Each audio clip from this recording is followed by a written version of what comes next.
मुअज़्ज़िज़ ख़वातीन व हज़रात, अस्सलामु अलैकुम व रहमतुल्लाहि व बरकातुहू। Islamic educational and research organisation IERO की जानिब से मैं आप सभी का इस्तकबाल करता हूँ। हज़रात, जैसा कि आपके इल्म में है कि ये 5 रोज़ा इस्लामी कॉन्फ्रेंस व नुमाइश, जिसका आज दूसरा दिन है, इस दूसरे दिन के दूसरे सेशन में आप और हम सभी यहाँ जमा हैं। आज के इस दूसरे सेशन का मौजू है हिंदुस्तानी मुसलमान आज़ादी से पहले और आज़ादी के बाद। इस अहम मौजू पर आज आप 2 फाजिल मुकर्ररीन को समाअत फरमाएंगे। ब्रदर मुश्ताक आमिर, जिनसे आप बखूबी वाकिफ़ हैं, और जनाब खुर्शीद अनवर साहब। जैसा कि रिवायत रही है, किसी भी प्रोग्राम का आगाज़ तिलावत कुरान पाक से होता है, लिहाजा मैं तिलावत कुरान पाक के लिए दावत दे रहा हूँ कारी महफूजुल हक साहब को। कारी महफूजुल हक साहब डायस पर तशरीफ़ लाएँ और तिलावत कुरान पाक से इस प्रोग्राम का आगाज़ फरमाएँ। कारी महफूजुल हक साहब। बिस्मिल्लाहि मिनश शैतानिर रजीम।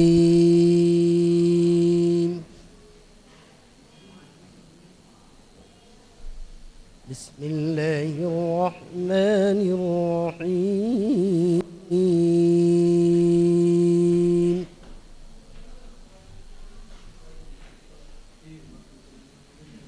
क़ाल मूसा लिक़ौमिहि इस्तईनू बिल्लाहि वस्बिरू इन्नल अर्ज़ लिल्लाहि यूरिथुहा मन यशाअु मिन इबादिही वल्आक़िबतु लिलमुत्तक़ीन।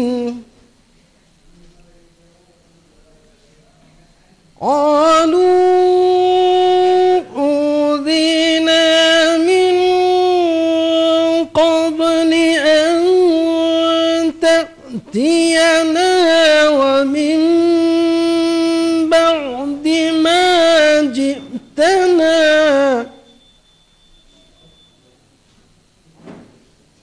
क़ाल असा रब्बुकुम अन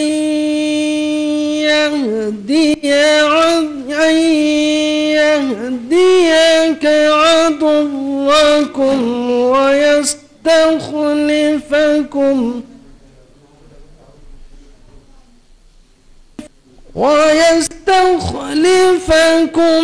फिल अर्ज़ि कैफ तअमलून।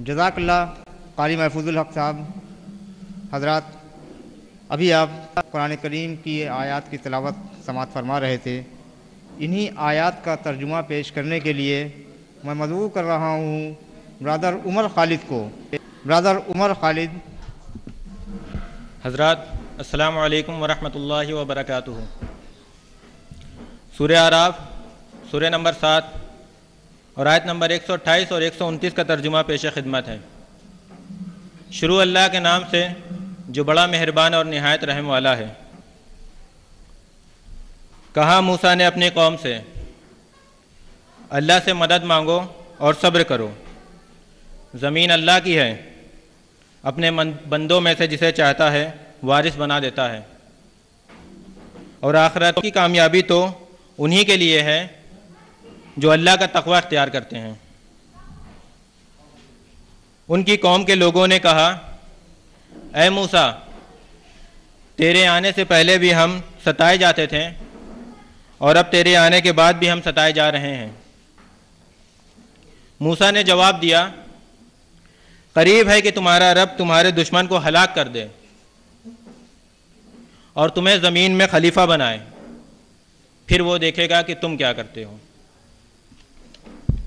जज़ाकल्लाहु खैरन।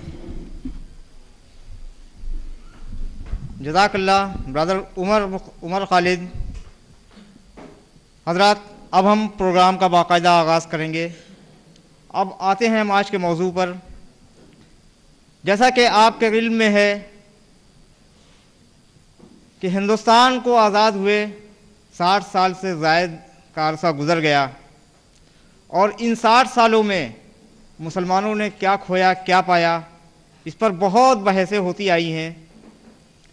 आज इसी अहम मौजू पर हम दो ऐसे मुफक्किरीन को आपके सामने पेश कर रहे हैं जो इंशाअल्लाह आपको उन हक़ाइक़ से रोशनास कराएंगे जिन पर आम तौर पर लोगों की नज़रें नहीं पहुंच पाती। तो मैं डायस पर सबसे पहले दावत दे रहा हूं मोहतरम जनाब खुर्शीद अनवर साहब को। मोहतरम खुर्शीद अनवर साहब डायस पर तशरीफ़ लाएं। हज़रात, आज के दूसरे मुकर्रिर ब्रदर मुश्ताक आमिर हैं। मुश्ताक आमिर साहब से आप वाकिफ़ हैं। उनकी शख्सियत आपके लिए तारुफ़ की मोहताज नहीं। तो मैं दावत दे रहा हूँ ब्रदर मुश्ताक आमिर को। ब्रदर मुश्ताक आमिर। हज़रात, खुर्शीद अनवर साहब जिनसे आप में से बेशतर लोग शायद नावाकिफ़ होंगे, शहर इलाहाबाद में एक अरसे से मुकीम है। इलाहाबाद हाई कोर्ट के वकला, सीनियर वकला में शुमार है आपका। आप सिर्फ एक वकील ही नहीं बल्कि एक मुफक्किर भी हैं। तारीख़ पर, बिलखुसूस तारीख़ इस्लाम पर आपकी गहरी नज़र है। हिंदुस्तान की सियासियात से आपको गहरी दिलचस्पी और लगाव है। हिंदुस्तान की सियासत में मुसलमानों का क्या रोल और क्या किरदार होना चाहिए, इस पर आपका अपना नुक्ता नज़र है। मैं दावत दे रहा हूँ मोहतरम जनाब खुर्शीद अनवर साहब को तशरीफ़ लाएं और हिंदुस्तानी मुसलमान आज़ादी से पहले और आज़ादी के बाद के मौजू पर खिताब फरमाएं। जनाब खुर्शीद अनवर साहब। मुअज़्ज़िज़ हाज़रीन जलसा, मेरे बुज़ुर्गों और दोस्तों, आज जिस मौजू पर मुझे बोलने का हुक्म हुआ है वो अपने उन्वान में भले ही मुख्तसर लगता हो, लेकिन ये एक बहुत वसी और तवील मौजू है जो कई सदियों पर मुहैयत है। यूँ तो बज़ाहिर ऐसा लगता है कि हम किन्हीं दो दौरों की बात करना चाहते हैं,